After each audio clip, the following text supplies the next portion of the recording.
Excited na ang mga Davaoenyo para sa nalalapit na State of the Nation Address o SONA ni Pangulong Rodrigo Duterte.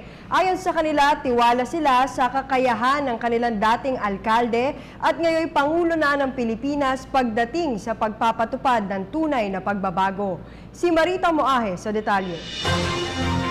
Buo ang tiwala ng mga Davaoenyos na kayang gawin ni Pangulong Rodrigo Duterte sa buong Pilipinas ang mga nagawa niya sa Davao. Sa loob ng maikling panahon ng panunungkulan ng Pangulo, ramdam na ng marami ang pagbabago.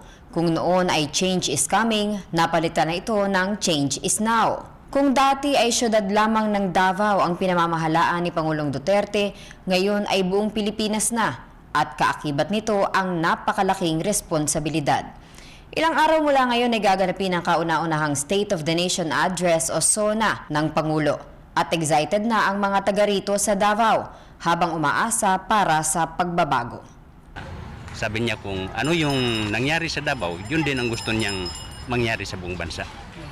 At least masubukan o ma-feel ng bawat Pilipino na he is safe. Yun ang parang measurement ng kanyang governance na how safe the people of Davao are. Exciting, tapos kanang syempre dito sa Davao idol jud kay namo si Mayor Duterte, so urag para sa amo kabaguhan jud ang moabot sa tibok Pilipinas pag lalo na karong pag-abot sa iyahang SONA, which is ang mga paglahad sa mga propaganda. Hope na lalo niyang pagtibayan or pag-anuhan niya yung sa Pilipinas, gagawin niya ang dapat gagawin na talagang mag-ano tayo mga Pilipino na uunlad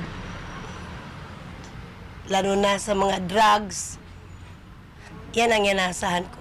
Tinasawna na sana peaceful siya, tapos walang gulo, tapos lahat ng sasabihin ng presidente natin ay kailangan talagang matutupad talaga niya yung tungkulin niya as a president.